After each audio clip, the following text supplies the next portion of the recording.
আল্লাহ পাক বলেন ইন্না আনজালনাহু ফি লাইলাতিল কদর, নিঃসন্দেহে আমি কোরআনকে নাজিল করেছি কদরের রাতে। কোন রাতে?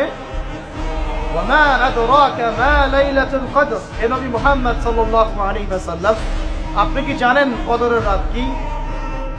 লাইলাতুল কদরি খায়রুম মিন আলফি শাহর। আল্লাহ পাক বলেন কদরের রাত হচ্ছে হাজার মাসের চাইতে উত্তম। সুবহানাল্লাহ। তানাজ্জালুল মালাইকাতু ওয়ার রূহ, এই রাতে নাজিল হয়, অবতীর্ণ হন ফেরেশতা মণ্ডলী, আসমান থেকে সমস্ত ফেরেশতারা নেমে আসে। ওয়ার রূহ, এবং জিবরাইল আলাইহিস সালামও নেমে আসে।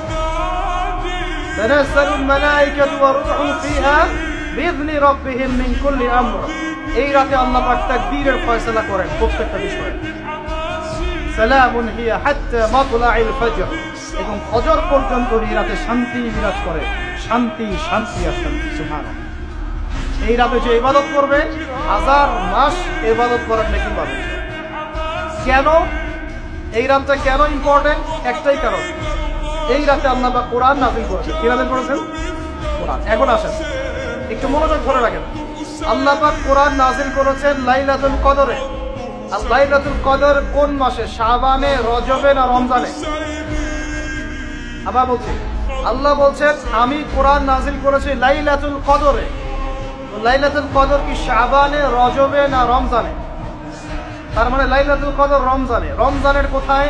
রমজানের শেষ দশকে। রমজানের শেষ দশকে 21, 23, 25, 27, 29 এই 5টা বেজর রাতের যে কোনো একটা রাত হবে কি লাইলাতুল কদর। তার মানে আমরা বুঝতে পারলাম কোরআন নাজিল হয়েছে লাইলাতুল কদরে, লাইলাতুল কদর হচ্ছে রমজান মাসে, অর্থাৎ কোরআন নাজিল হয়েছে রমজান মাসে। ঠিক আল্লাহ পাক সূরা বাকারায় বলছেন শাহরু রমাদানাল্লাযী উনজিলা ফীহিল কুরআন। রমজান সেই মাস যেই মাসে শুধু কিবলাই পরিবর্তন হয়নি, শুধু বদরের যুদ্ধই করা হয়নি, রমজান মাসে কোরআনও নাজিল হয়েছে। আল্লাহু আকবার। এখন বুঝতে হবে, এবার এই জায়গায় আসেন, যখন কোরআন নাজিল হচ্ছে তখনকার পরিবেশটা কেমন? এই যুবক ভাইরা একটু খেয়াল করেন, আপনাদের জন্য এই লেকচারটা ইম্পর্টেন্ট, আর আগামীর কাজগুলো আপনাদেরকে করতে হবে। রমজান মাসে কোরআন নাজিল হয়েছে, এখন দেখবো আমরা কোরআন কোন প্রেক্ষাপটে নাজিল হয়েছে, কেন নাজিল হলো, কোরআন নাজিল হওয়ার কি প্রয়োজন ছিল বিশ্বে। কোরআন নাজিল হয়েছে এমন একটা সমাজে, যে সমাজটাকে আমরা বলি আইয়ামে জাহিলিয়া। কি বলি ভাই? কোথায় নাজিল হয়েছে? হেরা গুহায়। কার উপর নাজিল হয়েছে? মুহাম্মদ রাসূলুল্লাহ সাল্লাল্লাহু আলাইহি ওয়াসাল্লামের উপরে। কখন, কিভাবে, কোন প্রেক্ষাপটে?